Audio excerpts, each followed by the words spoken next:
Good morning, good evening, good afternoon, wherever you're watching from. So glad that you're here with us, whether you're watching the video or you're listening to the podcast. Just a quick heads up, I'm actually not live today. This is a pre-recorded session, and it's a great one though. So don't tune away just because of that. We got people monitoring the chat and things like that. And if you're listening to podcasts, you're like, they're always pre-recorded, right? Anyway, I want to just let you guys know that things are going great here, and we want to hear from you. We want to hear you. You can email us at thevisuallounge@techsmith.com on social media.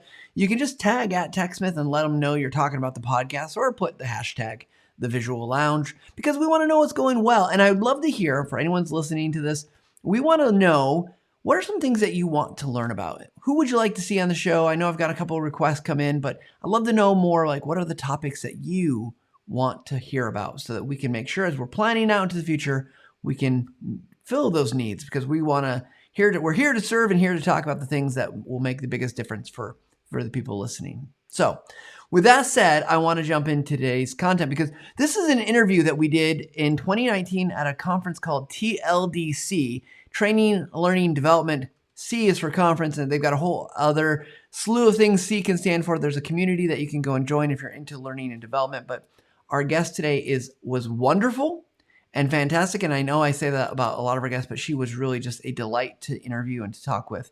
So we wanted to share that interview with you all. So before we do that, she's going to introduce herself. But before, I'd like to take a chance just to introduce her, and then we'll get into the interview in just a second. Kati Ryan founded A Positive Adventure, a learning and development consulting firm based in the Bay Area. APA has built world-class, award-winning training programs for companies like Instacart, Marine Layer, Bill.com, Gannett, Living Social, and others. She is a professionally trained and engaging public keynote speaker. She has spoken at industry conferences including Startup Experts, Training Industry Conference and Expo, TLDC, Advanced Learning Institute Women in Digital National Conference, User Testing International Women's Month Event, ATD International Convention. She's contributed content to publications such as #girlboss.com, TD, and has been quoted in Fast Company on effective team building practices, and books such as Scaling for Success. Kati's passion is motivating founders, employees, and making learning stick by helping others reach their full potential through a positive and successful learning adventure. And it's with great pleasure we welcome Kati Ryan to the Visual Lounge. Hi everybody, welcome to this interview with TechSmith Academy. We're here at TLDC. We're talking to learning professionals about learning. I have a very special guest. It's Kati Ryan. Kati, thank you for joining me today. Of course, thanks for having me. Yeah, Kati, for those who haven't had a chance to meet you or hear you speak, tell us a little bit about yourself. Okay, so my name's Kati Ryan, and I am the founder and CEO of a company called A Positive Adventure, based out of San Francisco. And I've been in learning and development for a little over 12 years now, and it is my passion and what I love. Oh, fantastic. Yeah. So one of the things we've talked about with several of the people that we've been interviewing, and it's kind of common, is that people fall into the area of learning and development. It's either they kind of happen into it and it becomes their career, or they're doing a job and they are asked to do training, but they're not a trainer. Yeah.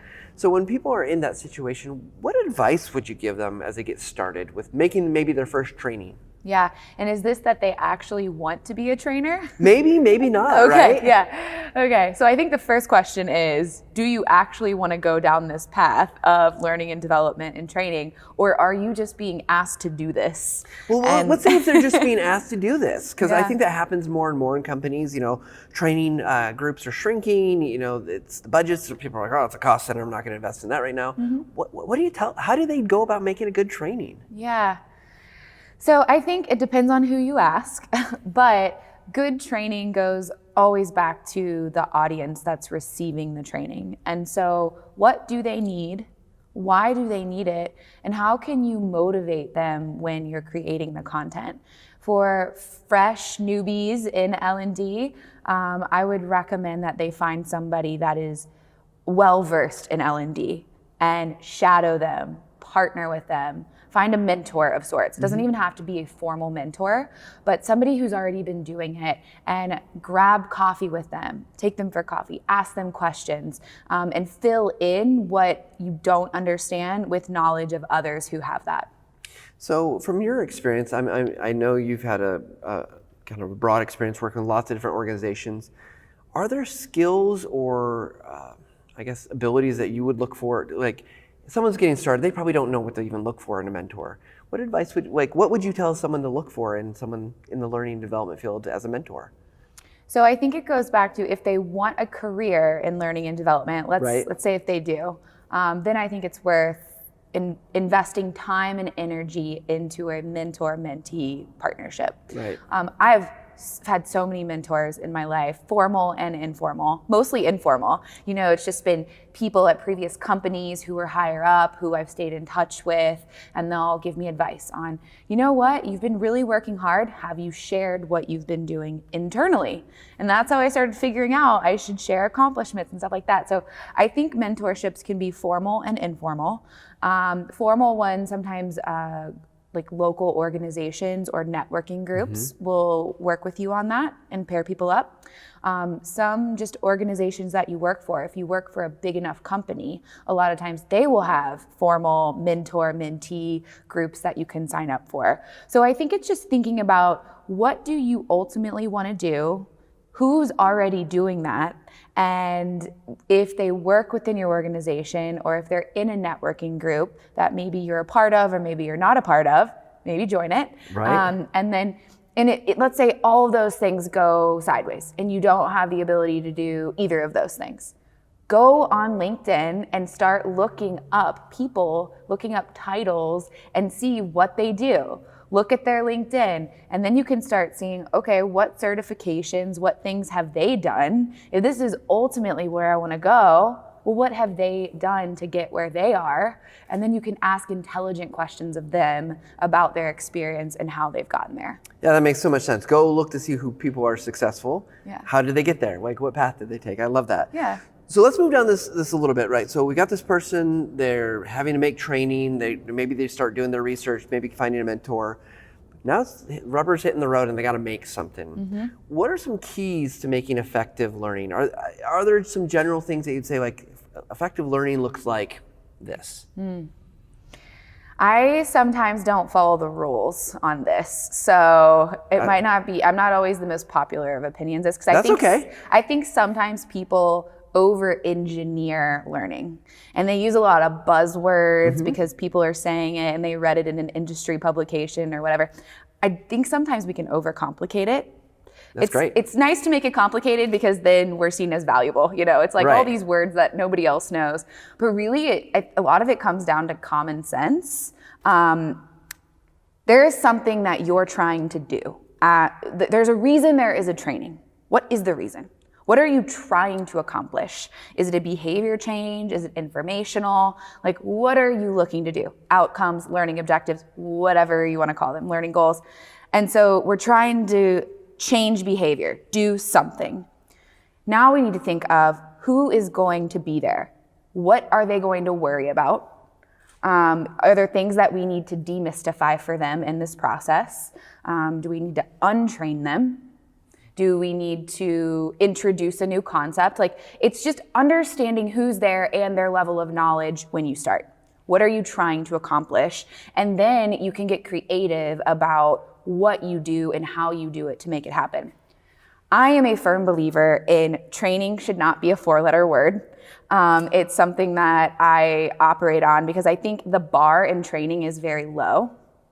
I think people think of training and they're like, cool, free lunch, or I get to put my out of office on for the day, or they dread it. I have to do training. Oh God, training, you know? And I kind of like that the bar's so low, because when you come in and you've put a lot of thought into what you're doing and you care about the people who are receiving it and making sure it's received the way that they need to receive it, and motivational, and you can weave in concepts that they're learning without even realizing they're learning, and they're having fun.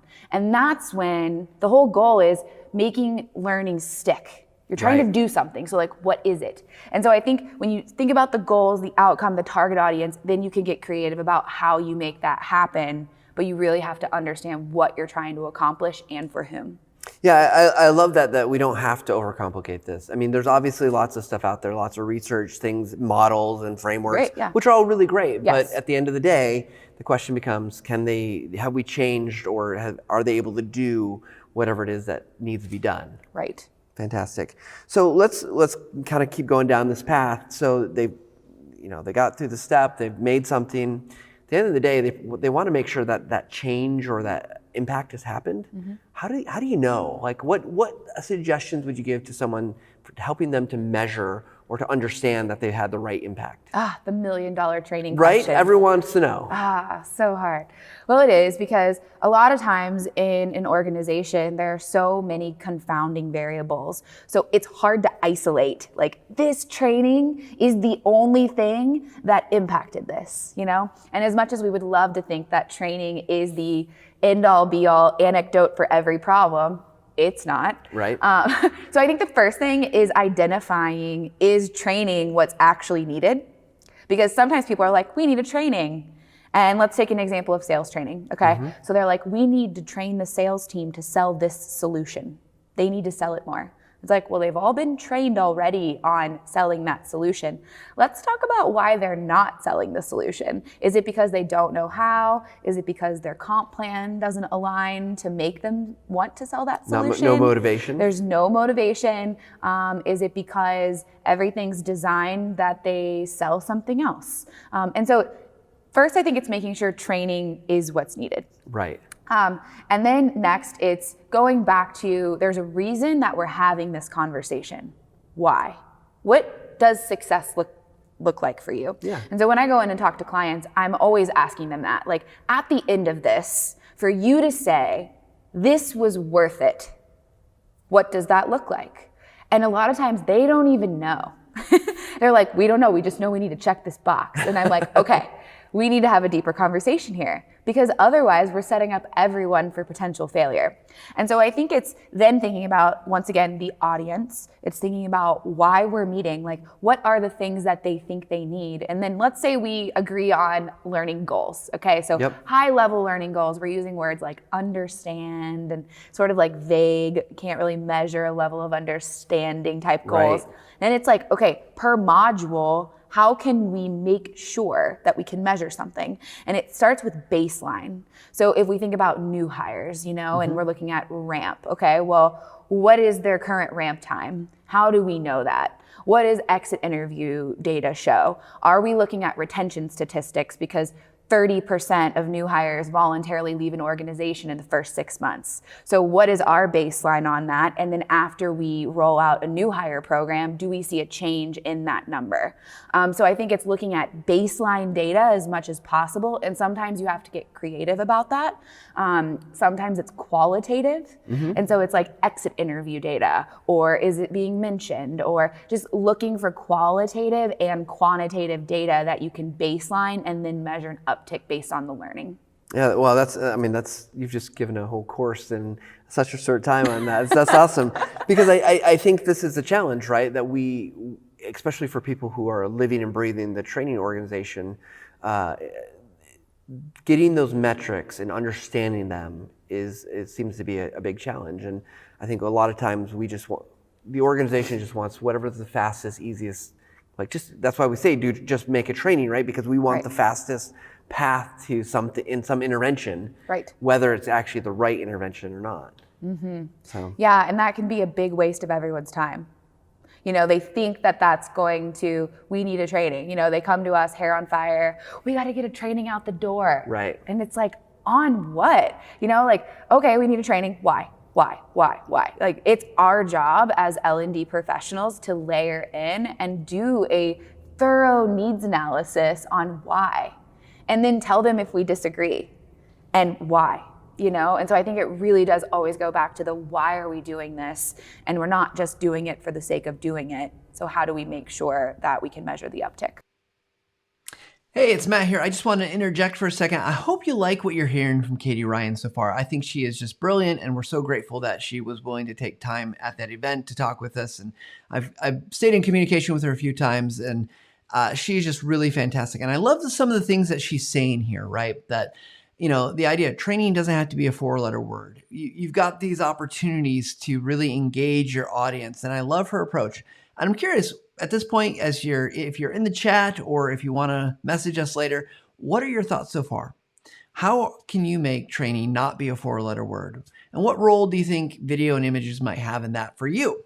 So if you've got some thoughts, make sure you connect with us. Make sure if you're watching on YouTube, you hit that subscribe button. If you're listening to podcasts, you can do the same thing wherever you're listening, whether you're on Stitcher or Spotify or Apple or the myriad of platforms that are available. But just know that we're always listening, and we'd love to be able to connect with you guys and hope that you continue to be able to get great value out of the Visual Lounge.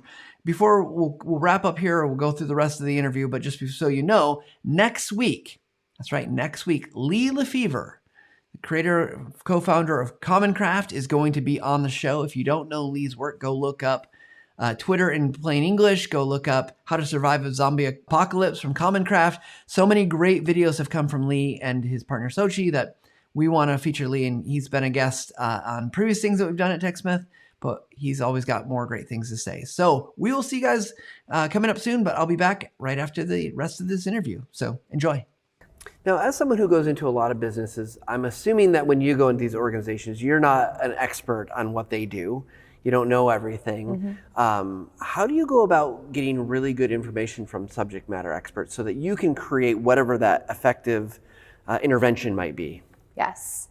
SMEs, we love them, right? Yeah. So we are basically glorified interpreters as learning and development, right? So we've got to take all the information and we've got to get it out of their genius brains and share it with people who do not understand what they're talking about most of the time, right? And so what I see it is that we bring the L&D expertise and they bring their product, solution, technology, whatever it is, the business expertise. And so we need to figure out ways to braid those two things together to tell a story and to flow into a learning funnel. And so it comes from asking good questions. And so one of my clients is an engineering client, and it's a cybersecurity company, so it's full of engineers, okay? And so we do like a new hire training for them. And in order to create the new hire training, we are not experts in cybersecurity. We are experts in L&D and new hire training frameworks that work. And so going in, it was essentially having to interview the engineering team based on what we knew. So you meet before with the higher level groups internally and figure out what are the goals of the program. Then you create an agenda based on what you think will be accomplished in that, knowing that every new hire, for example, does not need to know the level of engineering expertise as the solutions engineering team. They just need to know enough in the new hire week. So that's the goal. And so then when you're meeting with that SME, sometimes they can go off the rails, right? They are so deep in content and it's over everyone's head except theirs. And so it's reminding them the goal.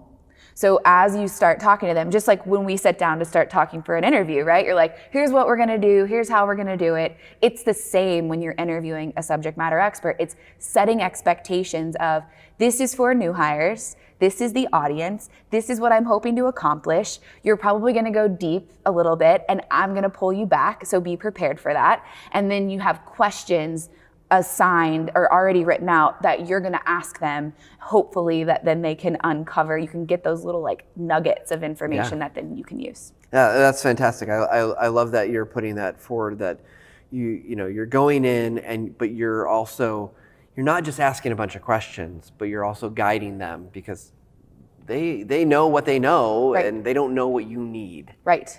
I had an engineering subject matter expert actually who I requested to create a video on something. It was like a voiceover on the command line on a computer running through something, and he was scraping a website. And I wanted him to show how this worked. And it's a very complicated process, but I had told him so many times, the goal of this is this, the goal of this is this. And even when on the voiceover, you can hear him saying, but that's not the goal of the training. The goal of the training is this. And he was like reminding himself what we were trying to do and like bringing himself back on track, which is just really, nobody else would notice that. But I noticed that like putting the guardrails on was helpful. Well, in talking with you, I'm kind of thinking here, and I've had a lot of people I've talked to about this topic, but it feels like the role of someone who's doing training, working with a subject matter expert, is focusing that the right content is going to hit at the right time and focused on the right goal. Mm-hmm. Does that seem yes. accurate? Yes, I would say that you just nailed it. Perfect. I can see it on a slide now. We love good summaries. Well, I want to change gears a little bit. We've been talking a lot about kind of just the general training. So I want to talk about images and video. I want to share a research stat with you and just get your opinion and your thoughts on it. You mentioned video, so it's a good segue. So TechSmith actually commissioned some research this last year that found that 67% of employees perform better when communicated with visually compared to text alone. And not only do they absorb information better, but they do it 7% faster. Does that seem accurate to you? Seem right anecdotally from your experience? Yes. I mean, just look at society. You know, we're in a bullet point using, emoji sending, Instagram scrolling, ever distracted society. We are an image society these days, and people want to see it quickly. Think about BuzzFeed, BuzzFeed articles. People want it quick. They want to associate an image or a GIF with it, and they want to move on. And so that makes so much sense to me. Yeah. So thinking about your experience, what needs to be true about images or video to make them effective for learning? I mean, because we talk about let's take BuzzFeed for example, right? Mm-hmm. Their goal is either to quickly inform you or to entertain you. Yeah. Which is slightly different than getting you to learn or to perform a task differently. Mm-hmm. So are there kind of rules of thumb that need to be in place for those things to be effective for a learning perspective? Yeah, I think it does go back to the goal. Like, what are you trying to accomplish? And you don't just want to sometimes maybe you just want to put a funny image up there just to break the tension in the audience or give them a brain break or something like that. But mostly, I think images you choose and videos you choose should apply to the overall message and the overall goal of the content. And if you're creating videos, you do have to still focus on that attention span piece, because nobody's going to want to sit down and watch an hour-long video on how to do something. You need to break it up, give them resources they can use, look at job aids while they're watching the video, things like that. I think it does always have to align with the overall goal that you're trying to accomplish. Yeah, you mentioned attention span. I know we did some other research, and we've just renewed doing the research for, I think we did in 2013, 2016. We just got stats back we haven't released yet. But one of the things that we saw is that relevance, the learner or the viewer's relevance was so important to viewing that if you felt like you're watching this video and it wasn't relevant to you, mm-hmm. you weren't going to watch the video. Didn't matter if it was 30 seconds or 15 minutes. The relevance was super critical. Yeah, it's I always say like the training weapon of mass destruction is broadcasting and not narrowcasting. It's like talking to a room and not tailoring the message to the people in the room. The blinds go down. They're like, they just don't get me. This whole training is pointless because they just don't get me. And so you have to make sure it's relevant. It goes back to knowing the target audience of who you're speaking to, and using their language, not yours, using their images, not yours. If you can weave in team images from their team as opposed to a stock photo of people high-fiving in suits, it will resonate more. It makes it relevant. It's a simple switch. But when you can get access to imagery that's for a company, like whenever we're working with companies, I'm like, here's the framework, but I need images from you. So do you have a brand catalog? Can I have access to your Facebook? Like, let's weave in your people, your images, not ours. Now, if you don't have any, we'll figure it out. Right. But let's match it to you so it's more relevant to your world versus ours. Yeah, well, fantastic point. And I hadn't thought about that, right? Going and asking for the company to provide that, because and I happened to notice one of your photos this morning from your presentation with the pug wrapped in the scarf, probably something like Unsplash, right? Yep. So there's great stock photo stuff out there, but there's nothing more poignant than seeing yourself, right, or seeing your name or having it be relative. I don't know if it was you that said it, that something about seeing their name in a training or seeing their name in some materials is so powerful. Right. It's like the old reason people used to write local newspaper or get people to subscribe to local newspapers. Well, you put their kid's name in the paper, right? Right. Because they want to see it. So yeah, people care about that. Social media is social, and so if people are posting pictures on LinkedIn or you're posting on Instagram or anything, people like to see and connect with people in a digital way these days. And I think that's also true for trainings. So if you're building e-learning or slides for a presentation, rather than use like a cartoon guy that comes in that's like, hello, like, is there a way that you can make that feel more relevant to the individuals in the space? And I think that if you can, it will hit better. That's awesome. Well, want to just one more question for you, but before we do, you have so many great thoughts. I'm sure people would love to connect with you or find out more about you and your company. Where can they find you? Sure. So I'm on Twitter, Kati Ryan, KatiRyan. You can also add me on LinkedIn, and then you can go to my company website, which is apositiveadventure.com. You can see what we do, a little history of the company. There's some videos on there. There's a blog. So you're welcome to connect with us that way as well. Awesome.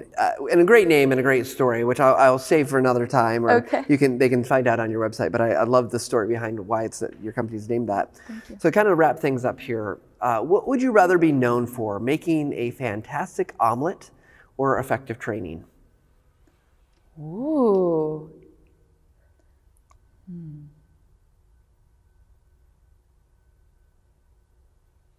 I'm assuming that the people who I'm making an omelet for are not vegan. They can be whoever you want. Maybe you don't like them that much. I'm like, I don't know. Like, if I'm making an omelet for people who don't eat eggs, like, then there's the whole thing. We'll assume that the people that you're making it for, if not just yourself, others, they will appreciate a fantastic omelet. Okay. I think it would probably be a fantastic training. I do make a good omelet, though. But I think the reason is because there are a lot of places that you can get really good omelets, and a lot of people can make really good omelets. But I think when you have a company or a person who can come in and really make a difference in your business through a training program, you can impact more people than one omelet could impact. Fantastic. Well, thank you so much, Kati, for sitting down with us. And thank you guys for watching. Please check out the other interviews and check out the rest of TechSmith Academy, including our fantastic training courses. Wasn't that a great interview? I love the things that Kati had to say. I love her thoughts about making training social. She's got so much fantastic information. Go out and find her on LinkedIn. You can find her website, Positive Adventure. Just Google Positive Adventure, Kati Ryan. It will definitely come up. And she's got an awesome opportunity. You can book some time with her if you want to maybe potentially work with Kati. Well, that's it for today's show. We hope that you find it enjoyable. We hope that whatever you're doing, wherever you are in the world and wherever you are in your process of learning how to create better training, better instructional design, images, video, whatever it might be, that you spend a little time to level up every single day. And we'll see you next week with Lee Lefevre.